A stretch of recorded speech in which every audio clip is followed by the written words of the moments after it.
Hello everyone, welcome back to my YouTube channel. আশা করছি তোমরা সবাই খুব ভালো আছো। তো চলে আসলাম আজকে আরও একটা নতুন ব্লগ নিয়ে। এই ভিডিওটা একদম সারপ্রাইজ একটা ব্লগ বলতে পারো, কারণ সকাল থেকে কোনো ব্লগ শ্যুট করিনি, এইমাত্র ক্যামেরাটা অন করলাম। কিছু একটা করব, সেই কারণে ভাবলাম যে চলো তোমাদের সাথেও শেয়ার করা যাক। টাইটেল আর থাম্বনেল থেকে হয়তো এতক্ষণে বুঝে গেছো যে অ্যাকচুয়ালি ব্লগটা নিয়ে কী নিয়ে ব্লগটা করছি। তো হ্যাঁ, তোমাদের বলে দিই, আমি মায়ের জন্য একটা গিফট নিয়ে এসেছি। এই যে সেই গিফট, শাখা বাঁধানো। সো মা এখনও জানে না, আমি যেটা আনতে গেছি বা এনেছি বা যাই, মা এটার ব্যাপারে কিছু জানে না। তো আজকে আমার ক্লাস ছিল, ক্লাস করিয়ে এইমাত্র বাড়ি এলাম। তো এটার আমি মাপ জানি না, একটা মোটামুটি আইডিয়া করে মাপ নিয়ে এসেছি। আইডিয়া বলতে গেলে মার ঝুড়ি থেকে, মার যেখানে শাখা বলা থাকে আর কি, সেখান থেকে এটা আমি বের করে নিয়ে গেছিলাম যে এটার মাপে নিয়ে আসবো। বাট এটা দেখছি আমার হাতেই হয় না, তাহলে মার হাতে কী করে হবে, তাই এটার থেকে এক সাইজ বড় নিয়ে এসেছি। তার মধ্যে সেই সোনার শাখা বাঁধানোটা আছে। সো মা এখনো জানে না, মাকে ডাকবো, দাঁড়াও।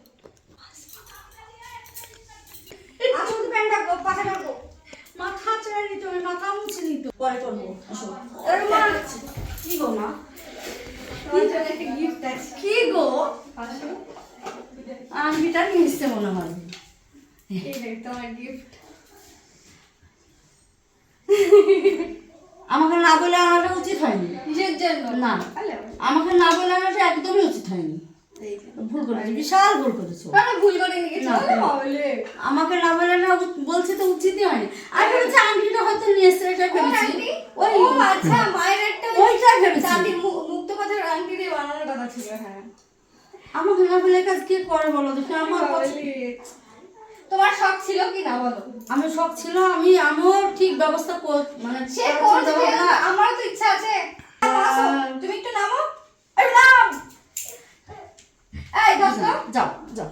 এই উঠবে না, উঠবে বলতে বেশি লটপট করলে আবার অসুবিধা যে। হ্যাঁ করবে না। এই সাইজটা উঠে যাবে কি, না এর থেকে বড় লাগবে? না না, উঠবে।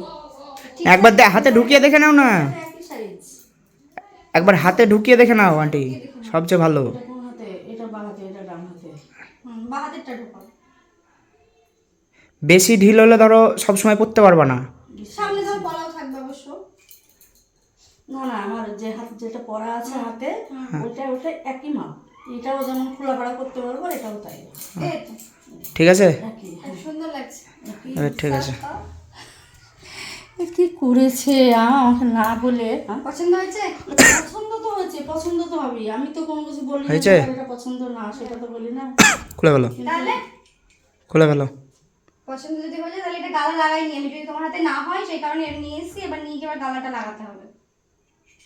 ঠিক আছে, কিন্তু আমাকে না বলে আনলে আমি তোমাকে বলে আনলে সারপ্রাইজ থাকতো। আরে বাবা রে, না বলে করো। চলো। মার আগে ক টাকা জিজ্ঞেস করবো? টাকা না, পয়সা, না না, জিজ্ঞেস করবো। পয়সা। 1 টাকাও না, 1 টাকাও না এখনো। তো মায়ের মুখ থেকে তো শুনলে আগেই জিজ্ঞেস করছে যে কত টাকা।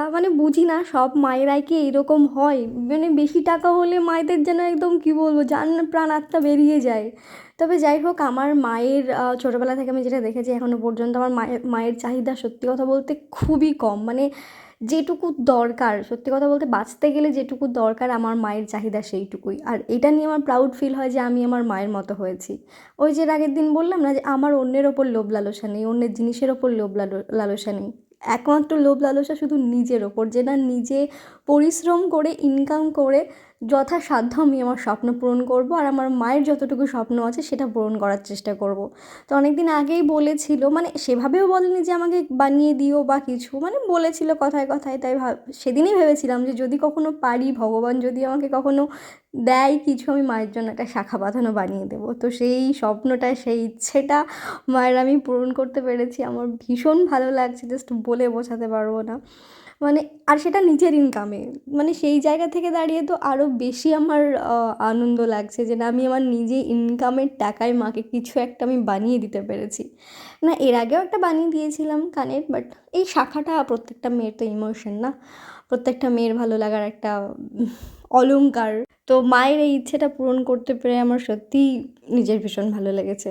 আর এখানে আমার মুডটা একটু অফ হয়ে গেছিলো, কারণ এই যে টেকটা দেখতে পাচ্ছ, মানে আমি অন করে ভাস্করকে দিয়েছি, ভাস্কর আবার অফ করে দিয়েছে ক্যামেরা দিয়ে। এমনি চলছিল, মানে কিছুটা টাইম ক্যামেরা অফ অবস্থায় আমি বকবক করে গেছি, তারপরে ভাস্কর যখন দেখলো যে ক্যামেরা অফ, তারপরে আবার চালু করলো। সেই কারণে আমার মুডটা অফ হয়ে গেছে, যে ন্যাচারাল ব্যাপারটা তো আর থাকলো না, আমাকে আবার অ্যাক্টিং করতে হবে, সেটা আর ভালো লাগে না, তাই আমি এখন একটু রেগে গেছিলাম।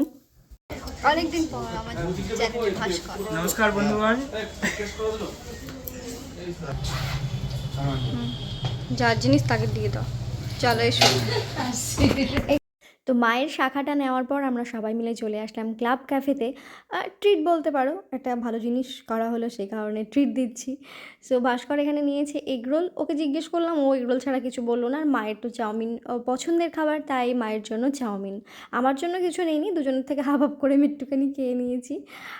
কারণ বাইরের খাবার আমি একটু অ্যাভয়েড করছি বললেও বুলাবে, খাওয়া হয়ে যাচ্ছে, ভাবছি অ্যাভয়েড করব, কিন্তু আর করা হয়ে উঠছে না।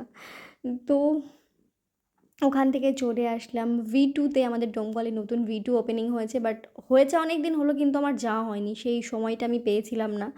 তো V2-র কালেকশানগুলো আমার বেশ পছন্দ হয়েছে, মানে ভালো ভালো কালেকশান ছিল ওখানে। V2 যেই শপিং মলটা করেছে সেখানে একটা স্টাইল হাব ছিল, তো স্টাইল হাবটা উঠে গিয়ে V2 করেছে। তো ওখান থেকে আমি একটা ক্রপ টপ নিয়েছি আর একটা স্কার্ফ নিয়েছি, দুটো স্কার্ফ নিয়ে চলে এসেছিলাম এখন কসমো বাজারে। কসমো বাজারে এসে মায়ের হুট করে, মানে আমার চোখ পড়েছিল শাড়িটাই, মাকে দেখালাম, মায়ের এক দেখাতেই শাড়িটা পছন্দ হয়ে গেছে। আর শাড়িটা ভীষণই ভালো, এত নরম। তো মা সচরাচর না কিছু জিজ্ঞেস করলে বলে নেবো না নেবো না নেবো না, কিন্তু এই শাড়িটা একবার দেখাতে মার পছন্দ হয়ে গেছে। মা অবধি বললো যে ঠিক আছে, নেওয়া যেতেই পারে, ভালো লাগছে। এবার মানে সরাসরি বলেনি ওইভাবে, বুঝলাম যে মায়ের এক দেখাতেই পছন্দ হয়ে গেছে, তাই এই শাড়িটাও নিয়ে নিয়েছি। তো এটা হচ্ছে তার পরের দিনের সকালকার ভিডিও। এখন আমি, মা, প্রিয়াংশু, পাশে আমার একটা বোন আর জেঠি, আমরা সবাই মিলে যাচ্ছি আমাদের পাড়ার যে কাপড়ের দোকান আছে সেখানে। দোকানে যাওয়ার কারণ হচ্ছে, মানে কিছুদিন আগে তো আমার শ্বশুরমশাই মারা গেছেন, তোমরা সবাই জানো। তো জেঠিরা তো কেউ যেতে পারেনি, যেহেতু রাস্তাটা অনেকটাই দূর ছিল। তো যেহেতু যেতেও পারিনি, কিছু দেওয়াও হয়নি, তাই এখন দিচ্ছে। আমি জেঠিকে বারবার না বললাম, তারপরেও মানে কোনো রকমভাবেই শুনবে না জেঠি। আর আমাকে তো বারবার বলছিল এখান থেকে দীপ্তর প্যান্ট শার্ট আমার সব কিছু নিতে। এবার সত্যি কথা বলতে প্যান্ট শার্ট আমার জামা দিয়ে অনেকটা একটা খরচার ব্যাপার হয়ে যাবে, তো সেই কারণে আমি জেঠিকে বারবার করে বারণ করছিলাম, জেঠি শুনছিল না। জেঠিকে বললাম তুমি আমাকে 1000 টাকা দাও, আমি দুজনে নিয়ে নেবো ওর মধ্যে। তো জেঠি তো কোনো রকমভাবেই শুনতে নারাজ। তো আমি বললাম তাহলে ঠিক আছে দাও, কিন্তু ওখানে প্যান্টটা আর পছন্দ হয়নি। তো ওখান থেকে দীপ্তর জন্য একটা টি-শার্টই নিয়ে এসেছি। মানে আমার মধ্যে এরমটা সত্যিই হয় না যে কেউ দিচ্ছে মানে আমি তার কথা না ভেবে, তার পরিস্থিতি কেমন কী না ভেবে আমি সে দিচ্ছে বলে তার কাছ থেকে নিয়ে নেব। আমার সত্যিই মনের মধ্যে এটা নেই, মানে আমার আসে না ঠিক। আমি জানি না এটা আমার ঠিক করা না ভুল, বাট তবুও মানে কেউ কিছু দিচ্ছে বলে বা তার কথা না ভেবেই, তার পরিস্থিতির কথা না ভেবেই আমি সব নিয়ে নেব, এটা আমার মধ্যে সত্যি হয় না, মানে আমার আসে না ঠিক। জেঠি শোনো, এখন জেঠিটা দাও, আমি আমি আমি ক্যান্ডা সুদ দিলাম, ক্যান্ডা সুদ দিলাম, জামা সুদ দেওয়া হয়নি, আমার একটু দেওয়া হয়েছে, পরে আমি একটা গেঞ্জি দিব, ঝুলে ঝুলে না হলে হবেও না। 2-3 বাজে